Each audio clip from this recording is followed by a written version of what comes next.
You don't think about the family, my son-in-law yelled, throwing a plate at my head during Thanksgiving dinner. I refused to give up my house to his parents. And my daughter coldly added, "You'd better leave. Imagine I was in my own home, and they were traitors masquerading as loved ones." I smiled, got up, and left. I wrote to my lawyer. Our plan worked. 5 minutes later, the police arrived. The revenge of justice had just begun. Before we continue, please subscribe to the channel and write in the comments what time it is where you are now. The turkey looked perfect, golden skin glistening under my dining room chandelier. I carried it to the table on the platter my late wife had bought 25 years ago, back when Thanksgiving meant laughter instead of this suffocating tension. Daniel had already claimed my seat at the head of the table. My seat, the one I'd sat in for 2 decades. He sprawled there like he owned the place, wine glass in hand, watching me set the bird down with that smirk he thought passed for charm. "Beautiful house. David," he said, cutting into the turkey with exaggerated force. The knife scraped against bone. "Shame it's so empty most of the time. All these bedrooms, just you rattling around." I took my place at the side, a guest in my own home. Emily sat across from me, studying her plate like it held answers. She hadn't hugged me when she arrived, hadn't said much beyond a mumbled greeting. "I'm comfortable here," I said, keeping my voice level. "Built a life in these walls." Robert Thompson's father cleared his throat. "We've been looking at apartments. David, 1 bedrooms mostly. Market's tight right now." He said it casually, but his timing was too perfect. Rehearsed. Barbara touched her husband's hand with practiced sympathy. A sigh escaped her lips. Daniel leaned forward, elbows on the table. "My parents are looking at tiny apartments while you've got 5 bedrooms collecting dust.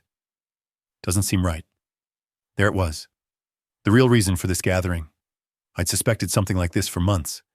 The comments Daniel dropped about property values, about my age, about how I didn't need so much space.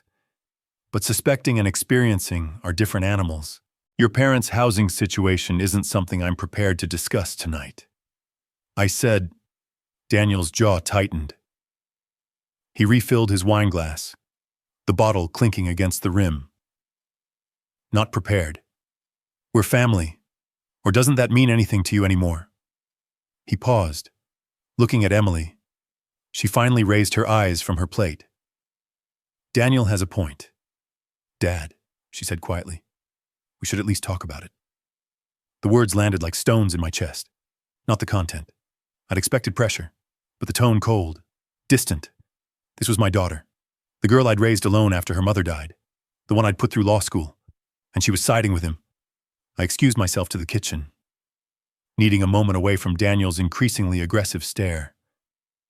Standing at the counter, I gripped the granite edge until my knuckles went white. Breathed. Counted to 10.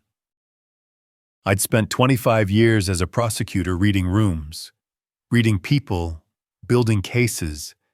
This wasn't a family dinner. This was an ambush. When I returned, Daniel had moved on to his second helping, talking between bites about family obligations, about elder care, about how selfish people hoard resources while loved ones struggle. "How's work?" "Emily," I asked, trying to redirect. Daniel interrupted before she could answer. "We're discussing something important here. David, family takes care of family. My parents took care of me. You should understand that. You raised Emily alone, which is why I understand the value of independence," I said. Barbara dabbed her eyes with a napkin. Robert put his arm around her shoulders. The performance was almost convincing. The next hour crawled by with increasing tension. Daniel grew louder with each glass of wine. His compliments about the neighborhood came wrapped in commentary about how I didn't appreciate what I had, about waste, about responsibility. Emily remained silent mostly, but when she spoke, it was always in support of Daniel's points, never mine. I watched her lean into him, touch his arm when he grew animated, mirror his body language. She'd made her choice before she walked through my door tonight. Maybe months ago. Maybe longer. Around 8 o'clock, as darkness settled outside the windows, Daniel pushed back from the table. His chair scraped across the hardwood floor with a harsh screech. He stood looking down at me, his face flushed from wine and frustration. "Let me make this crystal clear," he said, his voice tight. "You're living in denial. One person doesn't need this much space. It's wasteful. It's selfish." I remained seated, hands folded on the table, met his eyes without flinching. "And what exactly are you suggesting?" I asked. Though I knew. "I'm suggesting you be reasonable," Daniel said, his fists clenched at his sides. "We're family. David, start acting like it." The threat hung in the air between us. Barbara looked at Robert. Robert looked at his son. Emily stared at her hands, saying nothing, which said everything. I stayed perfectly still, outwardly calm, but my mind was working through scenarios, calculating angles, preparing for what came next. Because this wasn't over. This was just beginning. Daniel's patience, what little he'd pretended to have, evaporated. He jabbed his finger toward me like a weapon. "Let me make this simple," he said, his voice rising. "You're one person. My parents are getting older. They need space. They need family around them. This house, your house, solves everything. You move to a reasonable apartment, something manageable. And my parents move in here temporarily, just until they get settled." Temporarily, the word carried as much truth as his smile. I looked up at him without rising from my chair. "This is my house. I worked 25 years for it." The answer is no. The room went still. Even the air seemed to hold its breath. Daniel's face darkened to a deep red. 25 years. "And what about us? What about your daughter? Don't you care about family, or are you just another selfish?" His hand shot out, grabbed the edge of his dinner plate. The motion was so fast I saw it coming, but didn't react, didn't duck, just watched as the ceramic disc flew across the space between us. The plate caught me on the right temple, a sharp crack. Pain exploded through my skull like lightning. The plate shattered on the floor behind me, fragments skittering across the hardwood. For 3 seconds, nobody moved. Nobody breathed. I sat perfectly still, feeling the heat spread across my temple. The immediate swelling, the pulse of my heartbeat suddenly loud in my injured head. My hand rose carefully to touch the spot. No blood on my fingers when I pulled them away, but the pain radiated in waves. Barbara gasped. Robert half rose from his seat, then settled back down. Daniel stood frozen, his arm still extended from the throw, his expression shifting rapidly from rage to shock to something that might have been fear. Emily's hand had flown to cover her mouth, but she didn't stand, didn't come to me, didn't move at all. I pressed my fingers gently against the injury, assessing it with the clinical detachment I'd learned in courtrooms. The skin wasn't broken, but I could feel the swelling already beginning, the heat of the bruise forming. This would mark. This would document. Well, the silence stretched. I tested moving my jaw, turning my head slightly. Everything functioned, though each movement sent fresh spikes of pain through my temple. Then Emily spoke. Her voice was flat, cold, completely devoid of concern.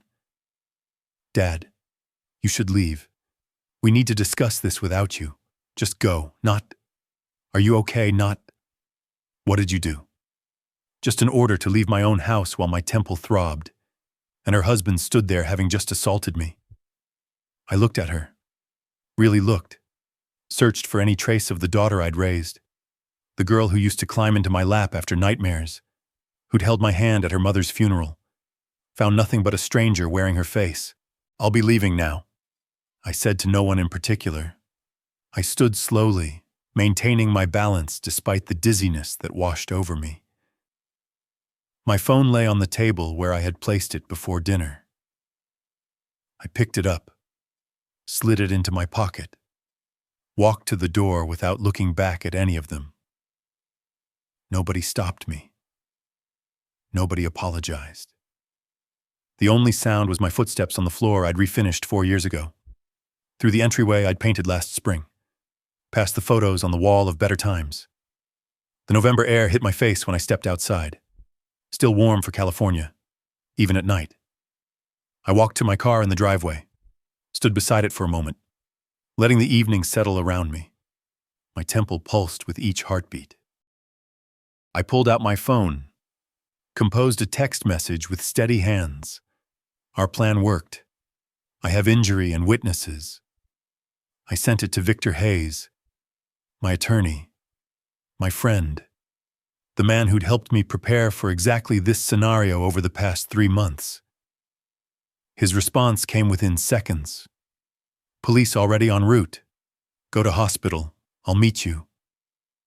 I leaned against the car, allowed myself 10 seconds of reaction, let my shoulders sag, let my hand return to my temple, feeling the tender swelling, let myself acknowledge what had just happened. Not just the assault, but Emily's betrayal that hurt worse than any thrown plate. 10 seconds, then I straightened, opened the car door, and slid behind the wheel. I started the engine, my temple pulsing with each heartbeat. The hospital was 15 minutes away. I pulled out of the driveway carefully, checking my mirrors, signaling properly, driving exactly the speed limit, everything by the book, everything documented, defensible, clean. In my rearview mirror, I could see lights still on in my house that Daniel thought he could take, my home that Emily had asked me to leave. They'd made their move tonight, showed their hand, thought they'd cornered me. They had no idea I'd been 3 steps ahead since September when Daniel first started circling like a shark. They didn't know about the cameras I'd installed, the recordings I'd made, the case I'd been building with Victor's help. Didn't know that tonight's dinner had gone exactly as I'd planned. The prosecutor in me smiled despite the pain. This was just the opening argument. The trial was about to begin. 15 minutes of silence and streetlights. Each red light gave me opportunity to study my reflection in the rearview mirror. The bruise already darkening from red to purple, swelling pushing my skin tight along the temple. The throbbing kept rhythm with my heartbeat, a steady percussion of evidence. Del Mar Medical Center rose ahead, its emergency entrance bright against the night. I parked in the visitor lot, walked through automatic doors into fluorescent brightness and antiseptic air. The intake nurse took one look at my temple and moved me through triage quickly. Dr. Chang appeared within 12 minutes, young and efficient, maybe early 30s. She examined the injury with careful fingers, her touch clinical. This is going to bruise significantly over the next 24 hours, she said, tilting my head toward better light. The impact point suggests a thrown object, not a fall. Do you want to tell me what happened? I'd prefer to save that for the police report, if that's acceptable. Something shifted in her expression recognition. She'd done this before, documented domestic violence, gathered evidence for cases that would end up in courtrooms I used to work in. I'll photograph from multiple angles, she said. Front, side, close-up, wide shot. Standard protocol for assault documentation. The camera flash was bright in my peripheral vision. 4 shots, each from a different perspective. She worked with the practiced efficiency of someone who understood that photographs could make or break a case. Mild concussion. She diagnosed after additional tests. You'll need rest. Light sensitivity is normal. The headache will worsen before it improves. I nodded. Filed the information away with everything else I'd need to remember. Victor arrived within 20 minutes of my text carrying his leather portfolio like he'd just left the office. Probably had. He found me in the waiting area, sat beside me in the molded plastic chairs. and we spoke in the low tones of two men who'd worked together in courtrooms for decades. "Medical documentation is solid," he said, reviewing the photos on his phone that Dr. Chang had sent electronically. "Witnesses present. Provocation clearly from the aggressor. This is textbook assault causing bodily injury under California Penal Code Section 2201. "How long until they pick him up?" I asked. "Officers should be at your house within the hour." He made a call, stepping away briefly, speaking in clipped legal phrases I recognized as communication with law enforcement. When he returned, his expression held grim satisfaction. "Detective Mitchell is lead. She's good. Worked with us on the Henderson case back in '09. I remembered Sarah Mitchell, methodical investigator, early 40s now. She'd seen through more lies than most people told in a lifetime. While we waited for my discharge papers, my phone buzzed. Emily's name lit the screen. I let it ring twice before answering, holding the device slightly away from my ear. "What did you do?" Her voice exploded through the speaker loud enough that Victor heard. "The police arrested Daniel. You called the police on your own family. You planned this." "He assaulted me in my own home," I said, my voice calm and cold. "Actions have consequences. You're destroying this family. He's in handcuffs because you—" I ended the call, set the phone face down on my lap. Victor raised an eyebrow. "She made her choice," I said. "Back at my house, my crime scene now." Detective Mitchell walked through the dining room, cataloging evidence with practiced eyes.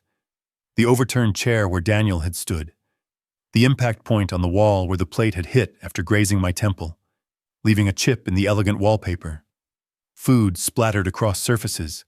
The broken ceramic pieces scattered like accusations across my hardwood floor. Daniel paced near the window, his movements aggressive even now. Robert and Barbara sat close together on the couch, talking over each other in nervous bursts. Emily remained at the dining table, pale and silent, her hands flat against the wood. Mitchell separated them for individual statements. Standard procedure. Give them time to settle into their lies before comparing stories. "Sir, I need you to tell me exactly what happened at dinner tonight," she said to Daniel, her voice neutral. "He was being unreasonable," Daniel said, his words tumbling out too fast. "My parents needed help, and he wouldn't listen to reason. He said terrible things about family. That doesn't explain how he got injured." Daniel's mouth opened, closed, his face reddened. "In the living room, Robert tried his version. It was an accident. Things got heated. You know how family dinners can be. And Daniel he didn't mean—" Barbara interrupted, her voice rising. "David said terrible things. He was refusing to help family. Daniel was defending us." Mitchell's pen moved across her notepad, recording contradictions, accidental or defensive, provoked or unprovoked. The stories didn't align, and she knew it. Two uniformed officers flanked Daniel as Mitchell read him his rights. His voice started to rise in protest, but Barbara touched his arm with a warning look. He fell silent. "Daniel Thompson, you're under arrest on suspicion of assault causing bodily injury." The words continued, familiar and inevitable. Victor had forwarded the medical documentation electronically, the photographs of my darkening bruise. Dr. Chang's clinical notes. The case was building itself, brick by documented brick. Neighbors had heard the shouting. One had called about the crash. Their statements would corroborate timeline and intensity. As the officers placed handcuffs on Daniel's wrists, his eyes found where Emily sat. She looked away. My phone buzzed again in my hand at the hospital. Another call from Emily. I sent it to voicemail. Victor glanced at the screen. "She's called my office 6 times already. I'm not answering either." "Good," I said. "Doctor." Chang returned with discharge papers, instructions for monitoring concussion symptoms, prescription for pain medication, follow-up appointment scheduled for Monday. I signed where indicated, collected the papers, stood carefully. The dizziness had faded, but the pain remained steady and sharp. "Your attorney mentioned you might need these for legal proceedings." "Doctor," Chang said, handing Victor a sealed envelope. "Complete medical records and photographs. Certified copies. Appreciated." Victor said, "Outside." The night had grown cooler. Victor walked me to my car. "You should rest," he said. "This is just the beginning. Bail hearing tomorrow. Probable cause determination. Then we see if the DA files charges." "They'll file," I said. "Too much evidence. Too many witnesses. Too public now that the arrest is made." He nodded. We both knew how these cases played. Once the machinery started moving, it rarely stopped. I drove home carefully, the same route in reverse, past the hospital, through downtown into Westwood. My house sat dark when I pulled into the driveway. Everyone gone. Crime scene tape across my front door. I sat in the car for a long moment, engine ticking as it cooled, looking at my home transformed into evidence. Then I got out, ducked under the tape, and went inside to spend the night alone with my throbbing temple and my calculated satisfaction. I slept poorly, waking every few hours to the pulse of pain in my temple. Morning came regardless. Sunlight harsh through the windows I'd forgotten to curtain. I took the prescribed medication, made coffee in my quiet kitchen, and settled into my study with the deliberate routine of a man reclaiming his space. The house felt different, emptier, not just from Emily's absence. I'd grown accustomed to that over the past year as she drifted toward Daniel's orbit. This was the emptiness that comes after violence, after the breaking of something that can't be repaired. I pressed the ice pack against my temple, felt the cold seep through my skin, and let myself remember how it all began. 3 weeks earlier, I'd been working in my garden, hands deep in autumn soil, pulling up the last of the season's tomato plants. The afternoon had been warm, windows open throughout the house. Daniel's voice had risen through one of them. My office window, left ajar, and I'd frozen with dirt under my fingernails. "The old man's sitting on prime real estate," Daniel had said clearly on his phone, pacing my office like he owned it. "Emily says he won't budge, but I think he just needs the right motivation. Her sentiment gets in the way, but I can handle it. Once we get him into something smaller, we can rent this place for $4,000 a month. Easy." I'd stayed crouched in my garden bed, listening to my daughter's husband calculate the financial value of displacing me from my own home. The tomato plant drooped in my hand, roots exposed, dying. That evening, after Daniel and Emily left, I'd called Victor Hayes. 2 days later, I'd sat across from him in a downtown coffee shop, both of us with legal pads, sketching scenarios like we used to build prosecution strategies. "He'll escalate if he feels challenged in front of his parents," I'd observed, tapping my pen against the paper. "Needs to maintain dominance. Alpha personality with no real power backing it up. All performance. Then we give him the audience," Victor had replied. His eyes had held the same sharp focus I remembered from case reviews. "Document everything. Make him feel cornered. He'll lash out. You want to be absolutely certain about this," Victor had added, setting down his pen. "Once we set it in motion, there's no walking back. Your daughter will see you as the aggressor." I'd looked out the coffee shop window at people passing by living ordinary lives without these calculations. She already chose sides. I'd said, "I'm just making sure the choice has consequences." Back in my study, the ice pack growing warm against my skin. I remembered how methodically we'd planned. Victor had made a call to Detective Mitchell. They'd worked together when I was still prosecuting, knew each other's methods. Potential domestic situation might develop. Victor had explained to her over the phone, his voice careful. "Victim may need rapid response. Can you prioritize if we call it in?" Mitchell had agreed. She'd seen too many domestic assaults where delayed response meant worse injuries or lost evidence. I'd installed a voice recorder in my living room 2 weeks before Thanksgiving. Legal in California, one-party consent state. And it was my house. I'd tested it, made sure it captured conversation clearly from every angle of the room. The phone call to Barbara Thompson had been almost pleasant. "I'd love to host you and Robert for Thanksgiving," I'd said, my tone warm and grandfatherly. "It's been too long since we had proper family time together. Emily and Daniel will be there, of course." In the background, I'd heard Daniel's voice rise with interest.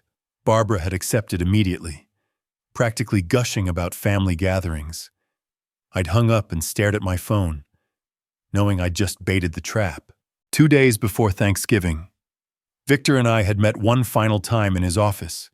"Mitchell's on standby," he'd said, reviewing the timeline we'd constructed. "Medical center is briefed. Doctor, Chang works ER domestics regularly. She'll document properly. When he moves on you, stay calm. Take the hit. If you can do it safely, then exit. We need documentation, not heroics. 25 years prosecuting violent offenders." I'd said, "I know how they think. I know exactly how much to push before they break." Now sitting in my study with my coffee growing cold and my temple pulsing under melting ice, I opened my laptop, pulled up the password-protected file I'd been maintaining. 3 weeks of notes, dates and times of Daniel's suspicious comments, transcripts of overheard conversations, his escalating demands disguised as suggestions, the pattern of manipulation building from subtle to overt, all documented, all time-stamped, evidence of his premeditation, not mine. I'd simply created the circumstances for him to reveal what he already was. My phone buzzed. Text from Victor. "Daniel held overnight. Bail hearing tomorrow 2 p.m. Parents scrambling for money." Emily called my office 6 times, not answering. I read it twice, then typed my response. "Let them scramble. This is just beginning." I stood, moved through my house in the morning light, through the dining room where someone, Victor probably arranging a cleaning service, had removed the crime scene tape and cleaned the table. The broken ceramic was gone. The chip in the wallpaper remained. Small evidence of impact. I stood where Daniel had stood, fist raised, face red with manufactured righteous anger. Everything had gone exactly as I'd predicted. He'd escalated on schedule, crossed the line from verbal to physical, right in front of witnesses, documented himself into a legal corner. The victim was always the predator. I'd just been patient enough to wait for him to prove it. Outside my window, birds moved through the bare November branches. The world continued, indifferent to human schemes and counter-schemes. I returned to my study, my coffee, my planning. Daniel's bail hearing would be tomorrow. After that, arraignment. Then discovery where he'd learn exactly how much evidence existed against him. And after that, well, I had more moves prepared. This was only the opening. I'd spent 2 decades building cases against violent men who thought they were entitled to hurt people. I knew their patterns, their justifications, their inevitable mistakes. Daniel had walked into my courtroom without realizing it was a courtroom at all. The trial had already begun, and I'd never lost a case I'd prepared this carefully. The morning of November 30th arrived with cold clarity.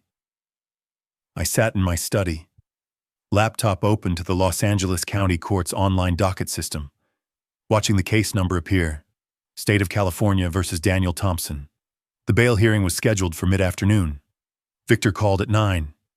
"You could come," he said. "Show the judge your injury." "Better if I stay away," I replied. Injured man, too traumatized to face his attacker. "Let the photograph speak for me." He understood immediately. Smart. I'll handle it. I spent the morning refreshing the docket page, taking notes in my precise prosecutor's handwriting. Bail amount, protective order conditions, next court date. Everything documented, everything tracked. The hearing itself unfolded with clinical precision. Victor told me later. Daniel stood before Judge Carmen Miller in an orange jumpsuit, handcuffed, his public defender. A young woman Emily had scraped together money to hire, arguing he wasn't a flight risk. "Your Honor, my client deeply regrets the incident," she said, her voice steady, but her inexperience showing. He has no prior record of violence, maintains steady employment, and has strong family support. 6,000 is appropriate given. Marcus Clark interrupted. The prosecutor handling Daniel's case was an old colleague, someone I'd mentored years ago when he was fresh out of law school. He still owed me for that. The victim required emergency medical treatment for head trauma, Marcus said, his tone sharp. The defendant threw a ceramic plate at close range.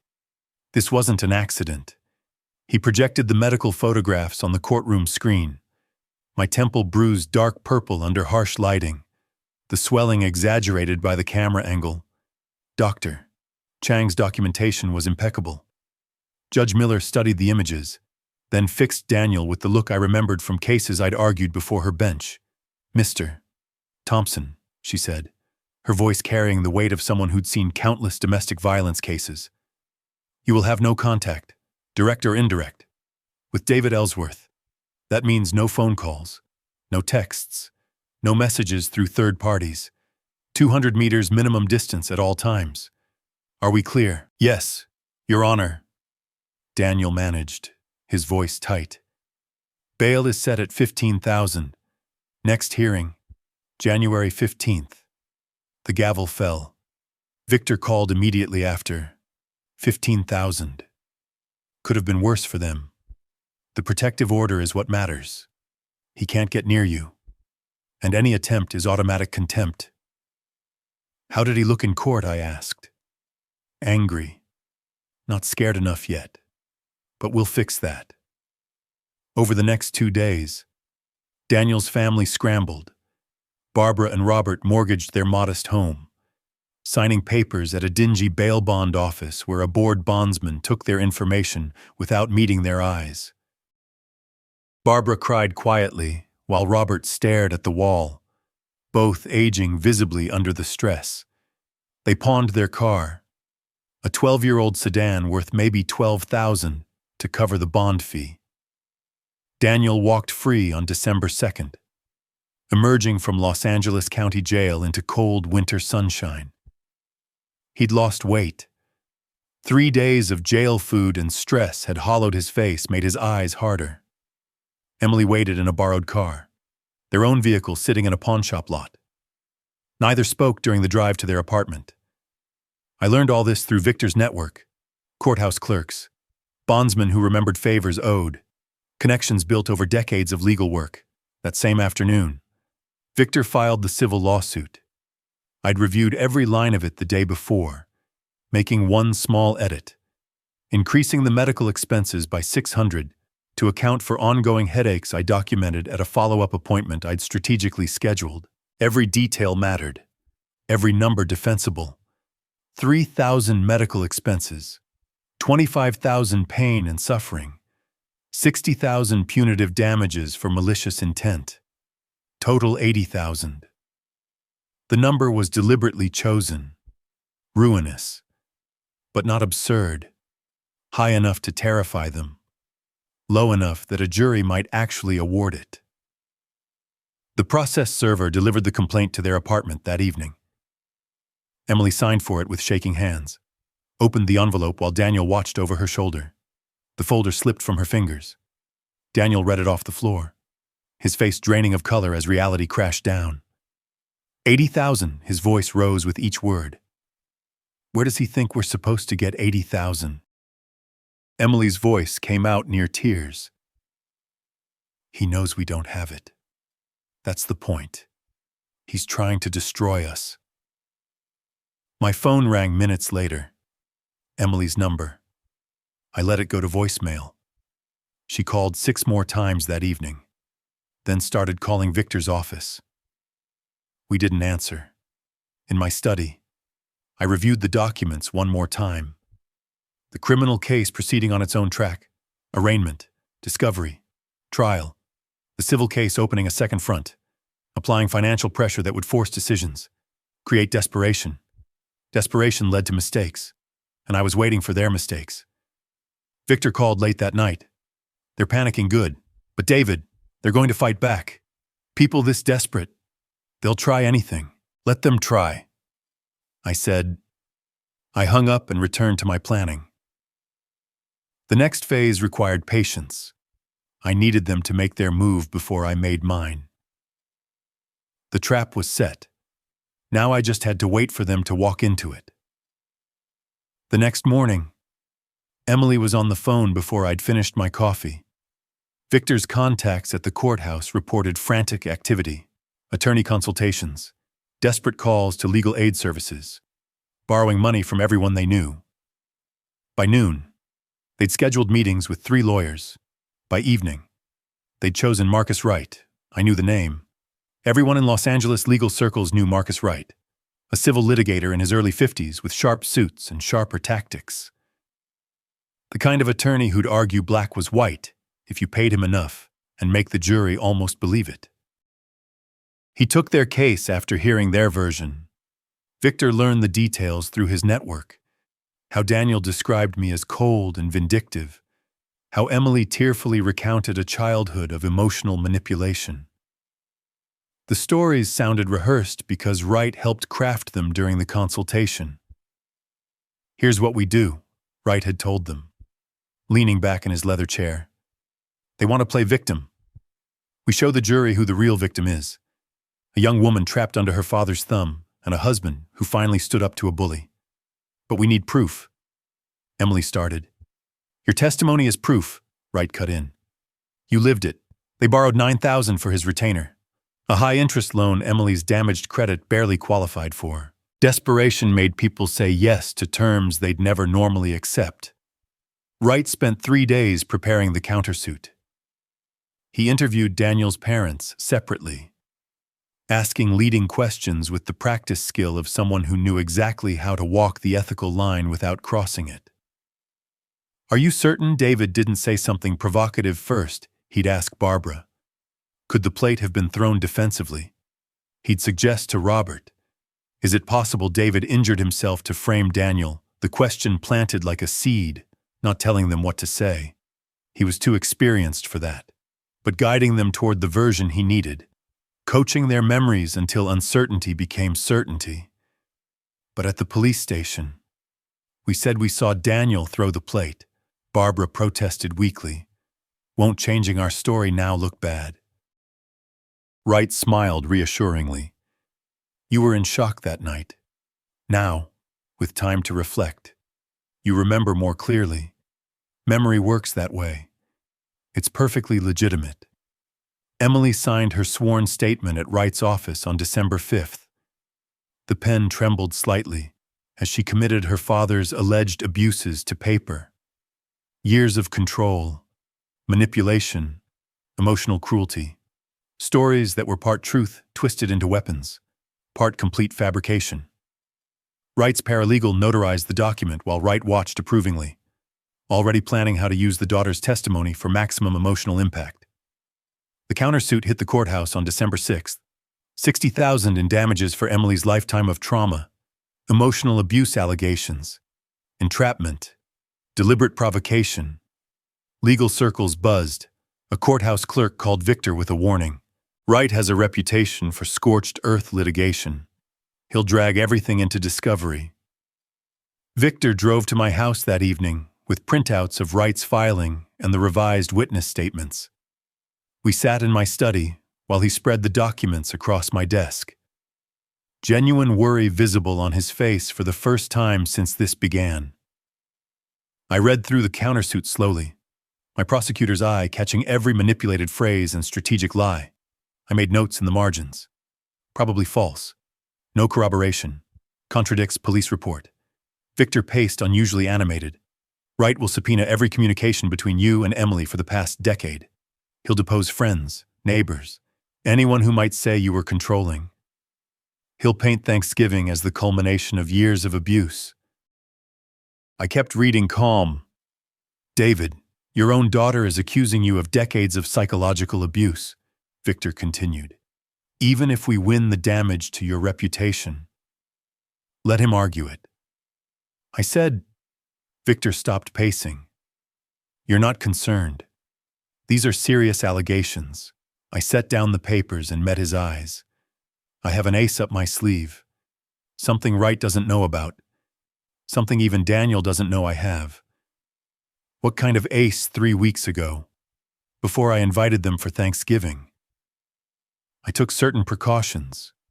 Documentation, recordings, evidence that proves exactly what Daniel and Emily were planning. Victor stared at me. You recorded them. California is a one-party consent state, I said. My house, my right. I'd installed the voice recorder 2 weeks before Thanksgiving. Small device. High-quality audio. Positioned in my living room where it could capture every conversation clearly. Legal under California law. I only needed one party's consent to record. And I was that party. I'd also activated the recording app on my phone during certain conversations. Backed everything up to encrypted cloud storage through a contact who specialized in digital forensics. Everything preserved. Everything time-stamped. Everything admissible. What did you capture? Victor asked quietly. Daniel discussing his plans for my property. Emily agreeing to help convince me to move. Specific dollar amounts they planned to extract. Their entire scheme, in their own words, recorded weeks before Thanksgiving. Victor sat down slowly. Why didn't you tell me I needed to see how far they'd go first? I said if Daniel had just made verbal demands and left it at that, I might have let it go. But he threw that plate, and now Emily's committed perjury in a sworn statement. I pulled a folder from my desk drawer. Transcripts of the recordings printed and organized.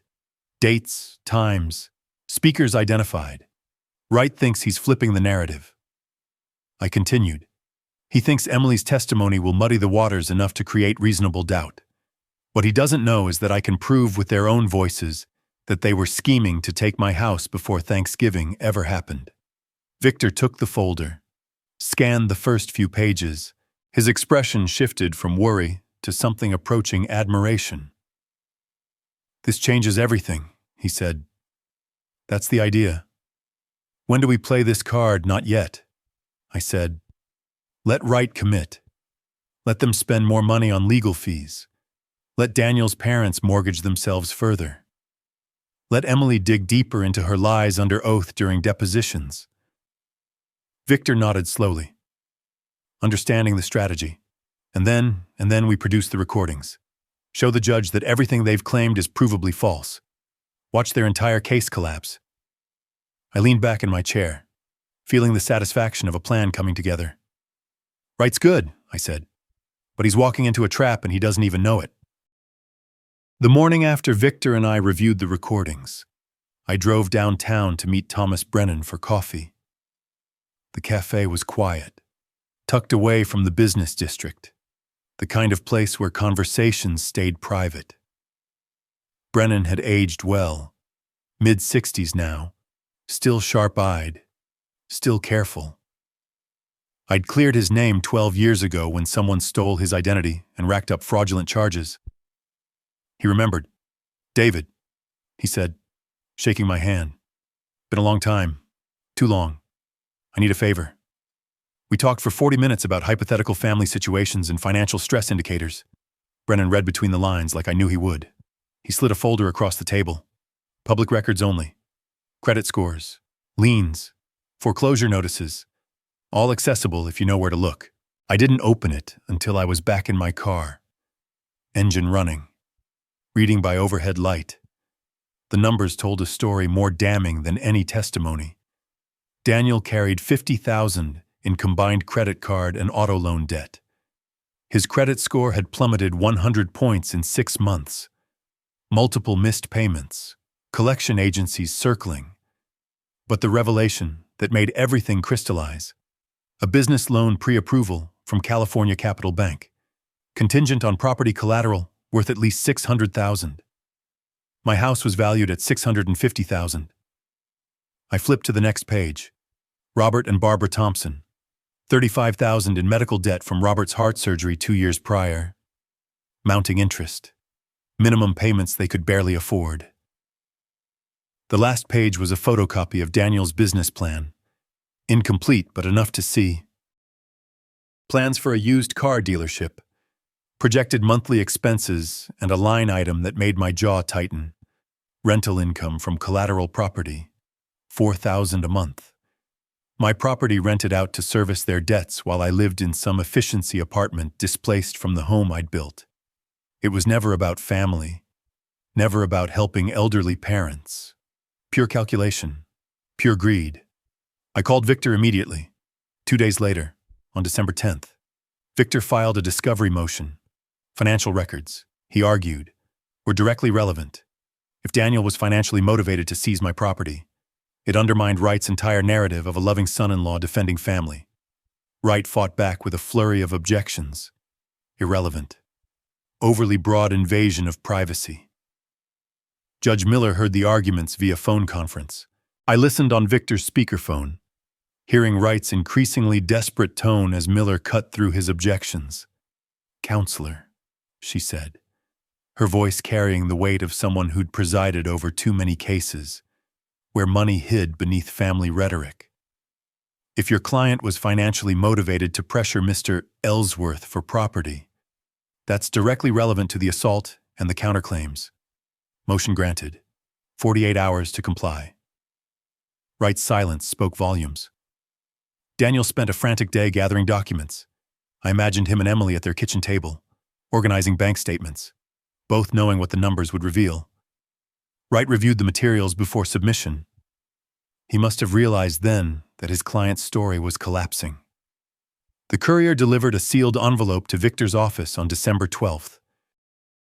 We spread the contents across his conference table. Bank statements, credit card bills, loan applications, business plan drafts. Victor traced entries with his finger. Look at this.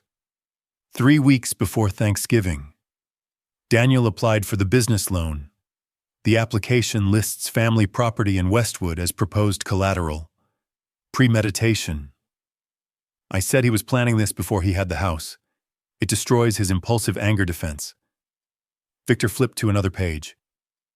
And here, Google search history from the loan application site. Home equity loan maximum rental income calculator.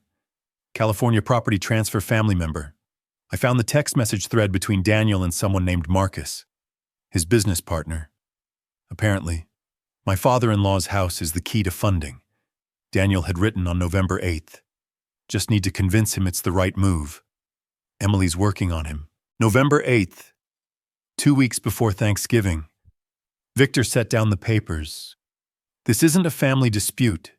It's a business transaction that went violent when you refused to cooperate. And now we have proof. I said, I thought about Daniel's performance at Thanksgiving dinner, the talk of family obligations, Barbara's tears, Robert's sympathetic looks, all theater, all manipulation designed to make me feel guilty for not surrendering my home to solve their financial crisis. The business plan was 18 pages long. Daniel had spent real time on it, projecting revenue, calculating overhead, planning for success, and at the center of it all, my house as the foundation, the collateral, the income stream. He'd counted on my guilt, my love for Emily, my sense of family duty. What he hadn't counted on was that I'd spent 25 years prosecuting people who wore masks, who wrapped cruelty in noble language, who stole while claiming virtue. I knew the patterns, knew how to read the lies. Victor made copies of everything organized by category: financial desperation, business planning, timeline of premeditation, each piece of evidence tagged and indexed. Wright's going to have a hard time explaining this away. Victor said, he can't. I replied, the numbers don't lie, and when we add the recordings to this financial evidence, their entire case evaporates. But I wasn't ready to play that card yet. Let them commit further. Let Wright dig deeper into his false narrative. Let Daniel and Emily sink more money into legal fees they couldn't afford. The trap kept getting tighter, and they kept walking deeper into it. I drove home that evening with copies of the financial documents on my passenger seat. Evidence of what people would do when desperation mixed with entitlement. When they believed their needs justified taking what wasn't theirs. But the financial desperation was only half the story. What I learned next made the assault look like a minor offense.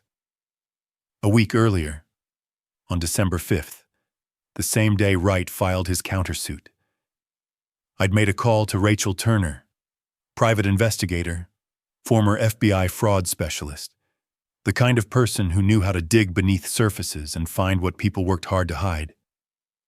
My instinct tells me the assault is part of something larger. I told her over the phone, I need to know what I'm really dealing with. She'd taken the case. On the morning of December 13th, Turner arrived at my house carrying a leather portfolio. She was compact, late 40s, with the direct gaze of someone who'd spent years interviewing liars. Her expression was grim. We sat at my dining table, and she spread documents across the surface. Copies of a power of attorney form, a medical evaluation, timeline evidence showing website access logs. Your son-in-law accessed LegalZoom on November 10th, she said, tapping the first page. Downloaded a California power of attorney template. 3 days later, someone using his computer searched California dementia diagnosis requirements and guardianship without consent. My hands remained steady as I read, but anger built behind my ribs like pressure. Then on November 20th, Turner continued, they created this. She slid across a medical evaluation form, Dr. Andrew Morris's name at the top, his signature at the bottom, or what was supposed to be his signature, the diagnosis, moderate to severe dementia, recommendation immediate guardianship required for patient safety. I'd seen Dr. Morris 3 months ago for my annual physical, clean bill of health, sharp mind, no cognitive issues whatsoever. The signature is fake, I said, comparing it mentally to the one on my actual medical records at home. Amateur work. Turner confirmed, Doctor. Morris confirmed he never wrote this letter, never diagnosed you with dementia. The forger didn't even match the signature correctly. Wrong pen pressure, inconsistent letter formation. I set the document down carefully. They were going to have me declared incompetent. Then petition for guardianship, Turner said. Take control of your assets for your protection. After that, they could liquidate or leverage the house however they wanted. You'd have no legal standing to stop them. The coldness of it, the calculation, not just greed, but theft dressed as concern, elder abuse wrapped in filial duty. How far did they get with this, I asked. Drafts only. They never filed. I think Thanksgiving was supposed to be about getting you to sign voluntarily. When you refused, they had this as backup. I photographed every page with my phone. Then I drove to the Los Angeles Police Department Central Station. Detective Mitchell met me in an interview room, her expression shifting from curiosity to hardening resolve as I presented Turner's findings alongside my actual medical records. They forged medical documents, I said. My voice controlled fury. Attempted fraud. Identity theft. This goes way beyond the assault. Mitchell studied the signature comparison, the computer search history, the timeline. When she looked up, her eyes held the focused determination of someone who just realized she was looking at a felony case. I need to brief the DA, she said. But this is enough for a search warrant. Computer, documents, anything related to the forgery. She worked late that night drafting the warrant affidavit. Called the on-duty judge at home for approval. By midnight, the warrant was signed electronically. The raid was scheduled for first light December 16th. 4 officers arrived at Daniel and Emily's apartment before dawn. I wasn't there. Mitchell kept me away deliberately, protecting the case. But she briefed me afterward. Daniel answered the door in sweatpants and a t-shirt, demanding to know what was happening. We have a warrant, the lead officer said, pushing past him. They carried out a desktop computer, 2 laptops, file boxes filled with papers. Neighbors watched from windows. The real discovery came in a folder labeled Dad's Health in Emily's handwriting. Printouts of the forged documents, draft versions, notes about which doctor to impersonate. An officer photographed Emily's face when they found it. Mitchell described it to me later. Color draining, eyes widening, the look of someone who just realized the trap had closed. Digital forensics moved fast. By afternoon, they'd reconstructed everything. Multiple drafts of the power of attorney saved on Daniel's computer created over several days.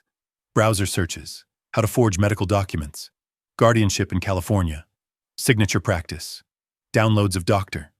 Morris's actual signature from insurance forms. They'd pulled it from a PDF David had emailed them months ago about his health coverage. Exchanges between Daniel and Emily. Getting the paperwork ready before Thanksgiving. One read, "Once we have the guardianship, we can move fast on the house." Another said, "Premeditation conspiracy. Felony forgery under California Penal Code, Section 3221. Mitchell interviewed them separately at the station. Daniel tried justification first. "I was just exploring options for David's future care. He's getting older, and we wanted to be prepared." "Mr. Thompson," Mitchell interrupted, "your computer shows you researched how to forge medical documents, downloaded power of attorney forms, created multiple drafts. The timeline shows this began 2 weeks before Thanksgiving." Long pause. "Then I want my attorney," Emily cried through her interview, but offered no alternative explanation. Just tears and silence, and the slow realization that her participation had made her an accomplice to a felony. Daniel was arrested for the second time on December 16th, late afternoon. Felony forgery, attempted fraud, identity theft. Emily was named as an accomplice but not immediately arrested. Prosecutors' strategy using her potential charges as leverage for testimony.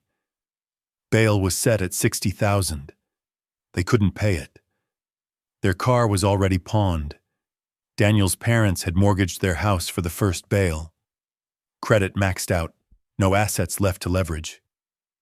Daniel spent his second night in Los Angeles County Jail. But this time, there was no bail money coming. No rescue. Just the cold reality of consequences catching up. I sat in my study that evening, reviewing the case file Victor had compiled. 2 charges now, assault and felony forgery. Civil lawsuit. Countersuit crumbling under the weight of exposed lies. And I still hadn't revealed the recordings. The prosecutor in me knew when to hold cards and when to play them. This wasn't the moment. Not yet. Let Daniel sit in jail. Let Emily contemplate her choices. Let Wright realize his clients had lied to him about everything. Let them understand finally that you don't try to steal from someone who spent 25 years putting criminals behind bars. The game was nearly over. They just didn't know it yet. Daniel spent 5 days in Los Angeles County Jail, unable to make the $60,000 bail that stretched impossibly beyond his family's grasp. Victor kept me updated with daily phone calls, each one reporting another desperate counteroffer from Wright. Each one more revealing than the last. They can't win at trial. Victor told me on December 18th. Wright knows it. The digital forensics are ironclad. The financial motive is documented. Your medical records prove you're completely competent. He's trying to salvage whatever he can. What's he offering? Everything we wanted. Guilty plea to both charges. Restitution. Protective order. It's just a matter of finalizing terms. Emily sold her car on December 17th. A Honda Accord worth $15,000 that she'd loved. Always kept clean. Always maintained. She drove it to a used car lot on Wilshire Boulevard and stood in the dusty office, while a dealer with dead eyes offered her $9,000.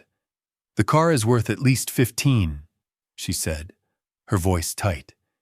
"Maybe if you had time to wait for the right buyer." The dealer counted bills with practiced indifference. "But you don't have time, do you?" She signed the title over with tears streaking her face. removed her registration and insurance cards from the glove box, dropped them in a plastic bag. She didn't look inside. 9,000. Still not enough. Robert and Barbara visited a lender on December 18th. The kind of place with neon signs in the window and interest rates that skirt legality. They signed papers for a home equity loan against the modest house they'd owned for 25 years, securing another 30,000. Barbara's hands shook so badly that Robert had to guide the pen. Together, they'd scraped 39,000, 21,000 short of bail. Wright delivered the reality to Daniel in a jail conference room on December 19th, spreading papers across a scarred metal table while a guard watched from the corner. "Take the plea," Wright said, his voice flat with exhaustion. 4 years probation is a gift compared to what the judge will give you at trial. 6 to 12 years in state prison for felony forgery alone. You walk out of here today on probation, or you go to trial and lose years. Daniel read through the agreement twice. And the money, 50,000 in restitution, 1,500 a month for 4 years. Wright paused. It's manageable. Both of them knew it wasn't. The plea hearing on December 20th was brief and clinical. I didn't attend, maintaining distance, letting the system complete its work. But Victor texted me at the moment Daniel signed the agreement. It's done. I was at home making coffee, reading the newspaper. The text arrived, and I set down my cup, feeling the weight of finality settle. Judge Miller asked Daniel the required questions. "Mr. Thompson, you understand that by pleading guilty, you're admitting you assaulted David Ellsworth and forged documents intended to defraud him of his property and autonomy?" "Yes, Your Honor." Daniel's voice was flat, hollowed out. "And you understand this plea means 4 years supervised probation, 250 hours community service, and 50,000 in restitution?" "I understand." The prosecutor read the factual basis, every detail of the assault, the forged medical documents, the attempted fraud. Each sentence landed like a hammer blow in the gallery. Emily flinched when the prosecutor mentioned her participation as an accomplice. Barbara Thompson buried her face in Robert's shoulder. Emily received 1 year probation for her role in the forgery, lighter sentence for lesser involvement, but still a criminal record, still consequences that would follow her. Victor emailed me a scanned copy of the court order within an hour. I read it in my study, noting every term, every condition, every requirement. 4 years supervised probation, 250 hours community service, 6-year protective order. Daniel couldn't come within 200 meters of me and the restitution. 1,500 monthly for 48 months. I filed the document in a folder labeled Thompson Case Closed. By December 22nd, the reality settled over them like concrete. Daniel's income as a car salesman, commission-based, variable, never guaranteed, would barely cover his own expenses. Add Emily's needs, the restitution payments, the debt service to his parents, and the math collapsed into impossibility. Robert received a foreclosure notice 3 days before Christmas. They had 90 days to pay the full balance of the home equity loan. They didn't have it. Would never have it. "We were trying to help our son," Robert told Barbara as they sat at their kitchen table reading the notice. "And now we're losing everything." She cried quietly, the kind of tears that come from exhaustion rather than shock. The financial destruction was complete. Systematic. Inevitable. Daniel. Criminal record. Probation. Crushing restitution debt. 6 years forbidden from approaching me. Emily. Criminal record. Probation. Car sold for desperation money. Marriage to a man who destroyed her family. Daniel's parents. Home facing foreclosure. Savings depleted. Retirement security gone. All of it traceable back to one Thanksgiving dinner. One plan to take what wasn't theirs. One act of violence when I refused to surrender. I defended my home, secured my autonomy, ensured justice was served through the system I'd spent 25 years working within. The prosecutor in me felt satisfaction. The father in me felt nothing but the cold knowledge that sometimes winning meant losing everything that mattered. I sat in my study that evening, the house silent except for the furnace cycling warm air through vents. On my desk, the court order, the protective order, the restitution schedule, everything I'd fought for, everything I'd won, and the price. My daughter transformed from the girl who once trusted me into a woman who'd forged documents to steal my freedom. I didn't regret it. Couldn't afford to. Some betrayals don't allow for reconciliation. Only consequences.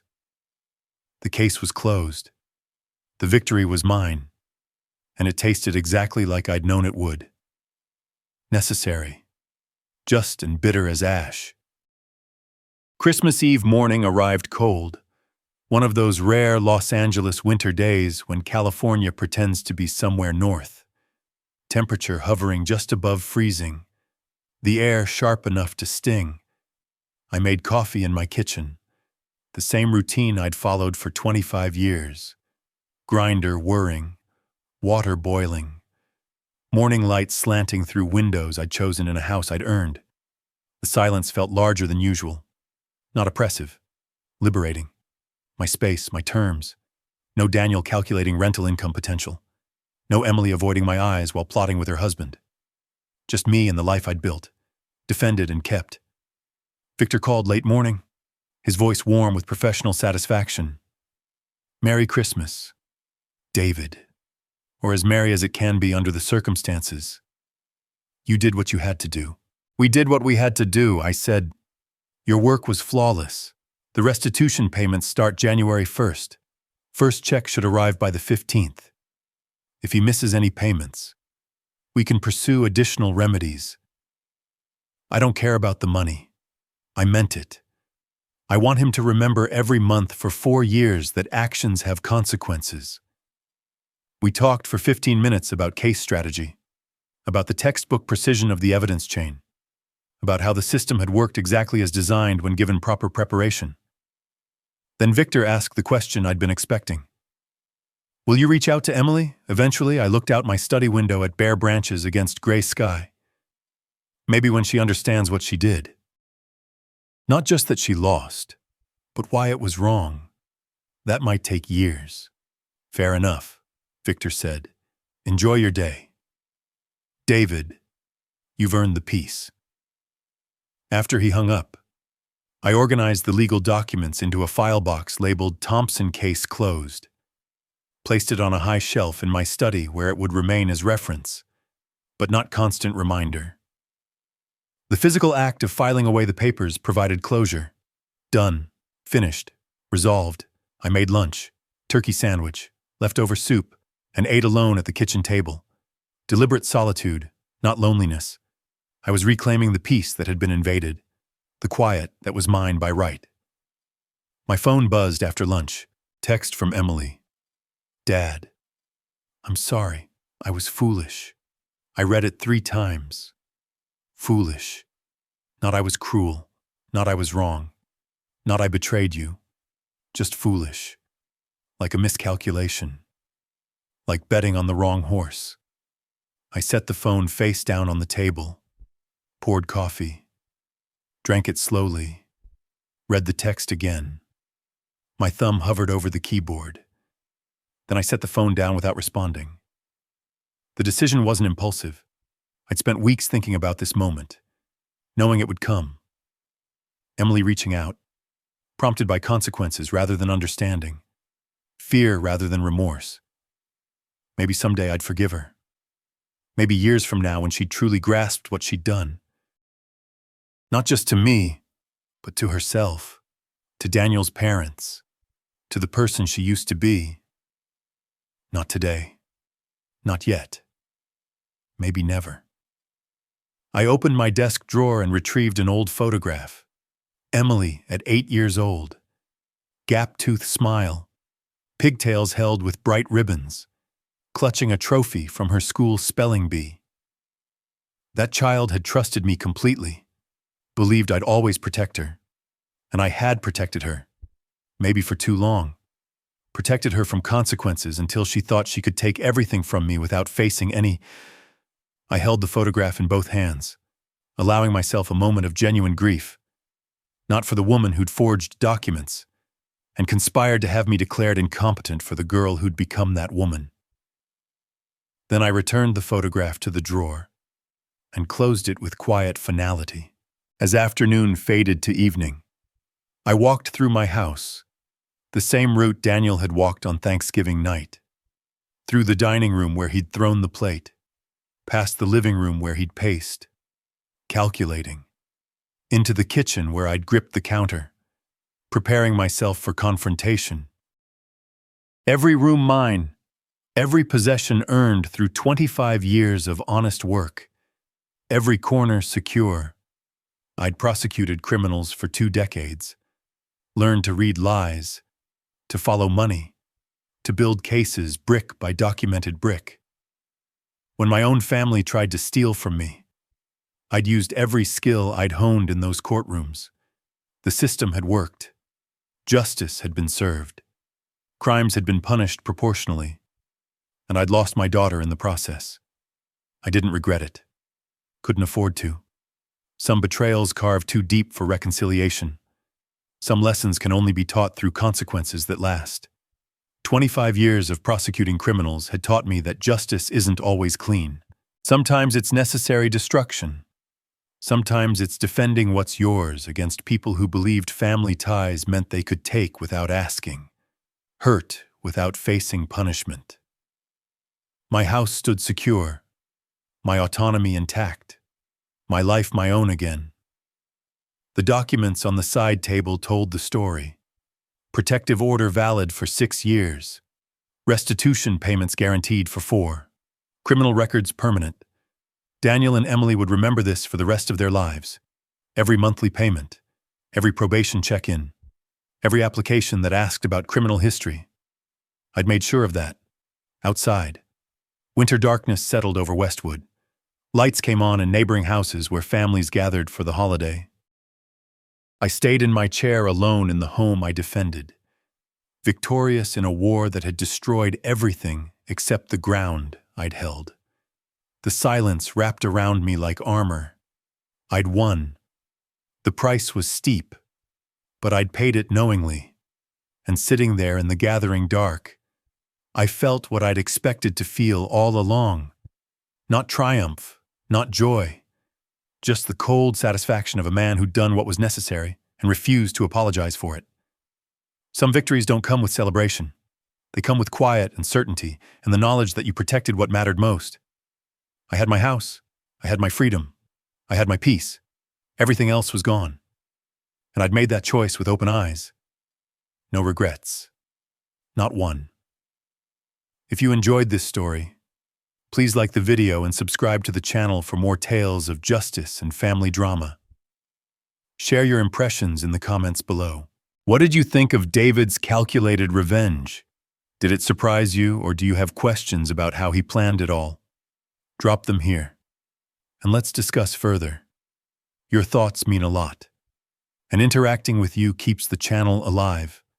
For the next story, just click the box on the left. Thank you so much for watching. We'd love to hear from you. Pose any questions to spark more conversation. Engage with us, and let's build a community around these intriguing narratives. Your feedback inspires new content. Remember, every comment helps. Click that left box for what's next. Thanks again.